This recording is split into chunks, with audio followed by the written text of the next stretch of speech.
کیا کر رہے ہو, صحت کے لیے کیا کر رہے ہو. میں تو کہتا ہوں ڈائری لے کے نا بیٹھ جاؤ,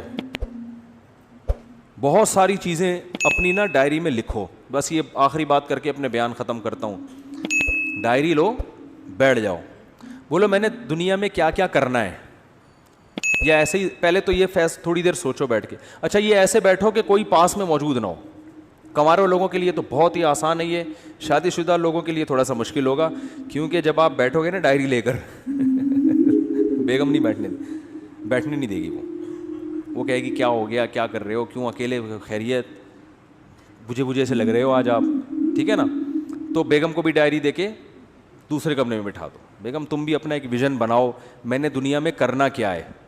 تو پہلے نا ڈائری لے کے تنہائی میں آپ بیٹھ جائیں, کوئی بھی نہ ہو, بالکل فریش ہو اس وقت, کسی چیز کی چاہت نہ ہو کہ پان کھانے کا دل چاہ رہا ہے, گٹکا کھانے کا, وہ گٹکے مٹکے پان سگریٹ سب فارغ ہو کے بیٹھو. کرو گے نہیں کرو گے, میں بتا دوں وقت سننے کے لیے تیار ہیں. ڈائری لے کے آپ بیٹھ جائیں اور پھر آپ کہیں یار میں نے دنیا میں کرنا کیا ہے. ایسے ہی جیسے میری زندگی گزر رہی ہے ٹھیک ہے, بالکل اسی طرح زندگی گزارنی ہے یا کچھ کرنا ہے. تو آپ کو بہت سارے شعبے نظر آئیں گے جس میں آپ کو سرسری غور سے معلوم ہوگا کہ یار ان شعبوں میں مجھے آگے, بولو بھائی, بڑھنا ہے. کچھ تو کامن چیزیں وہ میں جو سب کے لیے وہ میں بتا دیتا ہوں. کچھ چیزیں تو آپ کی پرسنل ہوں گی, یار میں نے یہ بھی کرنا ہے, وہ میں نہیں, وہ تو آپ خود سوچو گے. کچھ چیزیں تو ایسی ہیں جو دنیا میں ہر پاگل سے پاگل آدمی کہتا ہے کہ یہ تو سب نے کرنا ہی ہے. ان میں سب سے پہلی چیز ہے صحت.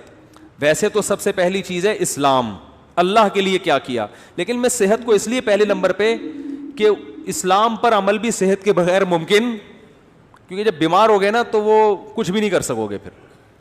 تو بیمار ہونے سے پہلے صحت کی حالت میں اتنا کچھ کر لو کہ بیمار ہونے کے بعد حسرت اور افسوس نہ رہے. اس لیے میں صحت کو پہلے رکھ رہا ہوں, ورنہ پہلے تو دین ہے نا. تو سب سے پہلے آپ لکھو کہ بھائی صحت کے حوالے سے میری مستقبل میں کیا پالیسی ہے, جس طرح سے پھوڑ رہا ہوں یہی پھوڑتا رہوں, جو مرضی دعوت پہ بلا لے چلا جاؤں, جتنے مرضی کوفتے کھلا دے کھا جاؤں. صبح پراٹھے پھوڑ رہا ہوں, صبح 11 بجے سو کے اٹھ رہا ہوں میں, ٹھیک ہے نا, اور پھر آفس لیٹ پہنچ رہا ہوں, اور پھر وہاں بھی وہ کیک رس چائے میں ڈبو کے کھا رہا ہوں, پھر شام کو سموسے بھی کھا رہا ہوں, پھر دوپہر بھی کھانا کھا لیا, پھر اس کے بعد سگریٹ بھی پی لی, پھر چائے بھی پھوڑ دی.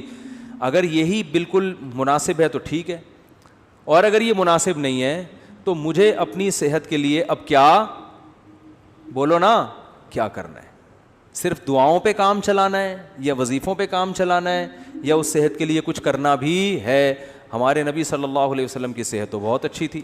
آپ نے تو حضرت رکانہ کو, جو مشہور پہلوان تھے, ان کو کیا کر دیا, پچھاڑ دیا. آپ تو گھڑ سوار تھے, میدان جنگ میں سب سے آگے آپ صلی اللہ علیہ وسلم ہوا کرتے تھے. تو یار میں کیا, اگر آج اسلام کو ضرورت ہوئی یا کسی مظلوم یا کسی ظالم کے خلاف لڑنا ہوا, تو میں پتلی گلی سے بھاگوں گا یا وہاں کھڑا رہوں گا. ہمارے ایک دوست تھے, ان کے بڑے قریبی دوست تھے, کہتے ہیں میں ایک دفعہ پٹ رہا تھا تو میں نے پیچھے مڑ کے دیکھا تو میرے جو جگری دوست تھے نا وہ ایسے غائب ہوئے جیسے پیدا ہوئے ہی نہیں اس کائنات اور صحیح کیا, بھاگ گئے, ورنہ وہ بھی پٹتے ان کے ساتھ, وہ بھی پٹتے نا, کیونکہ ظاہر ہے صحتیں ہے ہی نہیں, صحتیں ہی نہیں ہیں کوٹنے پیٹنے والی.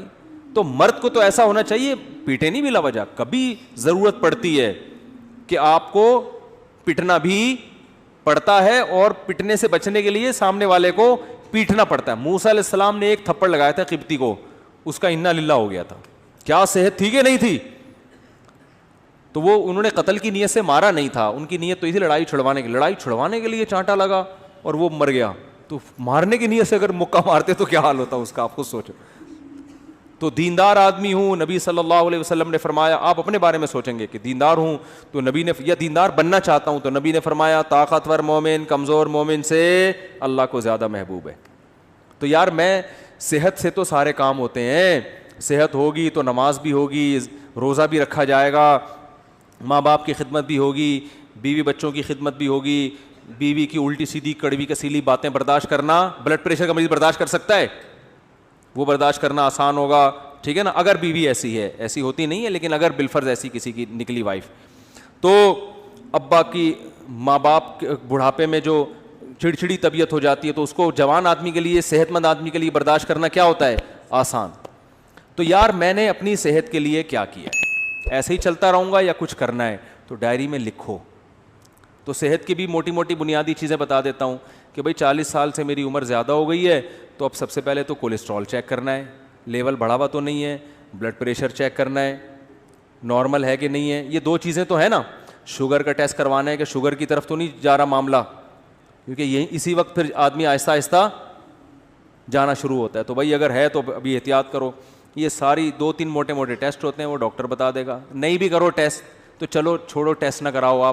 آپ یہ کہو کہ یار اس عمر کے بعد یہ ساری بیماریاں ہوتی ہیں کہ نہیں ہوتی ہیں, تو ان سب بیماریوں کا بیسک علاج کیا ہے, جتنا کھا رہے ہو اتنا یوٹیلائز کرو. جو کھا رہے ہو نا وہ نکال دو کسی طریقے سے. تو اس کا حل کیا ہے, جاگنگ, جم, یوٹیلائز کرنا ہے نا, اپنی انرجی کو خرچ کرنا ہے. تو یار میں کیا کر رہا ہوں, تو ڈائری میں لکھو کہ تیرے باپ کو بھی نا اب صحت کے حوالے سے کوئی الہ عمل, اصل میں تمیز سے اپنے آپ سے بات کرو گے آپ مانو گے نہیں, حقیقت ہے. اپنے آپ سے بھی اگر آپ تمیز سے بات کرو گے, ہمیں عادت ابے تبے کی پڑ چکی ہے. اپنی اولاد کو آپ محبت سے سمجھاؤ مان جاتی ہے بھائی. ایک وقت آتا ہے اس کو بھی ابے تبے سے, ابے تیرے کو انڈے لینے کے لیے بھیجا تو کیا اندھا ہے کیا بہرا ہے, سنتا جب اس طرح سے پھر ایک وقت آتا ہے بولنا پڑتا ہے نا. امپلائز کو لوگ اسی طرح بول رہے ہوتے ہیں نا. تو آپ نے اپنے آپ سے ابے تبے سے بات کرنی ہے کہ بھائی تو ایسے ہی چلتا رہے گا یا انسان کا بچہ بننے کا تیرا پروگرام ہے کہ نہیں. تو بننے کا پروگرام ہے تو آج سے تھوڑا خوراک کا شیڈول کیا کرنا ہے, ایکسرسائز کرنی ہے, صبح اٹھ کے جاگنگ کرنی ہے, کبھی کبھار جم بھی جانا ہے, اور رات کو جلدی سونا ہے. رات کو دیر سے سونے والوں کو شوگر بہت جلدی حملہ کرتی ہے, ڈپریشن میں جاتے ہیں. رات کو جلدی سونے کا کیا, یہ جو ہے نا عشاء کی نماز کے بعد موبائل اب بند, یہ لاک کر کے لاکر میں رکھ دینا ہے اس کو. عشاء کے بعد موبائل ہاتھ میں نہیں آئے گا. وہ ہر ایک کی اپنی الگ ترتیب ہو سکتی ہے, میں تو مثالیں دے رہا ہوں. آپ عشاء نہیں تو 9 بجے کر لو, 10 بجے کر لو, 11 بجے کر لو, کوئی ٹائم تو یہ تو نہیں کہ ساری رات بیٹھا ہوا ہے موبائل پہ, تو پھر تو قبر میں لے جائے گا یہ موبائل تھوڑے دنوں میں. آنکھیں الگ خراب ہوں گی, دماغ الگ خراب ہوگا, اس کی ریس سے جو کچھ ہو رہا ہے سب کو پتہ ہے کیا ہو رہا ہے. تو سوچنا ہے میرے بھائی, سوچنا ہے. پھر آپ نے یہ سوچنا ہے کہ یار عبادت کے حوالے سے کیا کرنا ہے. نماز, اپنے آپ کو نمازی بنانا ہی ہے, بنانا بھی ہے کہ صرف بیانات ہی سنتے رہنا ہے ساری زندگی, اب کچھ عمل بھی کرنا ہے کہ نہیں کرنا. تو اسلام میں سب سے پہلے کیا ہے, بولو نا بھائی, نماز ہے. یار تکبیر اولا کا پابند بنانا ہے, تو یار پابندی ہو نہیں رہی, سستی ہوتی ہے, تو بھائی پینلٹی لگاؤ اپنے اوپر.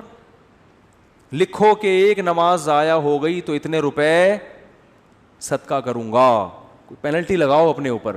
کچھ تو ہلو تو ٹھیک ہے نا, کچھ تو کرو بھائی, ایسے ہی تھوڑی چلنا ہے کہ یار پینلٹی لگاؤں گا. فجر قضا ہو گئی تو اتنے روپے صدقہ کروں گا, ظہر قضا ہو گئی تو اتنے روپے, اس طرح آہستہ آہستہ. پھر جو ہے نماز کے علاوہ پھر کوئی کسی میں کوئی اخلاقی برائی ہے خدا نخواستہ, کوئی بد نظری کی عادت ہے, یہ کوئی اور برائی ہے, تو یار یہ برائی چھوڑنی ہے. سگریٹ کی عادت ہے, گٹکے کی عادت ہے, ابے کیا ساری زندگی سگریٹ پیتا رہے گا؟ دیکھا نہیں ہے ہر ڈبے پہ لکھا ہوتا ہے خبردار سگریٹ نوشی صحت کے لیے مضر ہے. ہر ڈبے پہ لکھا ہوتا ہے. تو کیا اندھا ہے, تجھے نظر نہیں آ رہی ہے؟ نہیں بھائی, نفس کہے گا یار میں نہیں چھوڑ سکتا, یار میں تو ایک دن نہ ملے میرے تو پاگل ہو جاتا ہوں. تو یار کسی ڈاکٹر سے رابطہ کرتے ہیں کہ ڈاکٹر صاحب میں سگریٹ چھوڑنا چاہتا ہوں, کوئی حل ہے, کوئی آسان طریقہ ہے, کسی سے مشورہ کروں, کوئی گائیڈنس لوں. ہلے تو نا, ہمت تو کرے. بہت سے ڈاکٹرز ہیں جو آپ سے سگریٹ چھڑوا دیں گے, اس کے علاج ہے, وہ آپ کو طریقہ بتائیں گے, کچھ ہمت کرنی پڑے گی. تو آہستہ آہستہ کیا ہوگا, پھر اسی طرح اپنے اس ویژن میں آپ نے کتابوں کا مطالعہ, یار اپنی نالج کو بھی کیا کرنا ہے, بڑھانا ہے. انسان کی پہچان علم سے ہوتی ہے کہ نہیں ہوتی؟ عزت علم سے ہوتی ہے. نالجیبل آدمی ہر جگہ عزت ہوتی ہے, یار اس کے پاس نالج ہے, معلومات ہیں. ڈاکٹر ذاکر نائک کو لوگ کیوں سلام کرتے ہیں؟ نالج ہے یار, حوالے ہیں. کوئی ہسٹری میں ماہر ہوتا ہے, کوئی قرآن و سنت میں ماہر ہوتا ہے, کوئی میڈیکل سائنس میں ماہر ہوتا ہے. تو بھائی اب ڈاکٹر تو ظاہر ہے جو بننا تھا وہ بن گیا. اب آپ نے کچھ کامن نالج ہے جو سب کو سیکھنا ضروری ہے. ہسٹری کے بارے میں سب کو معلومات ہونی چاہیے کہ نہیں ہونی چاہیے؟ تو یار چلو اسلامک ہسٹری پہ کتابیں پڑھنی ہے. سب سے پہلے سیرت ہے اس میں, تو آپ نے کیا کرنی ہے, کتابوں کی لسٹ بنا لینی ہے. یہ کتابیں میں نے اپنی زندگی میں 2 سال کے اندر بولو بھائی مکمل کرنی ہے. اور شروع کہاں سے کرنا ہے؟ سیرت. یار مفتی صاحب سے مشورہ لینا ہے, کہ سیرت پر سب سے بہتر کتاب کون سی ہے. جب سیرت کی کتاب ختم ہو جائے گی تو پھر اسلامی تاریخ پڑھوں گا, ٹھیک ہے نا, پوری جب تک تاریخ ختم نہیں ہوتی چین سے نہیں بیٹھوں گا. کچھ نہ کچھ تو اپنا شیڈول دیکھنا ہے. یا بھائی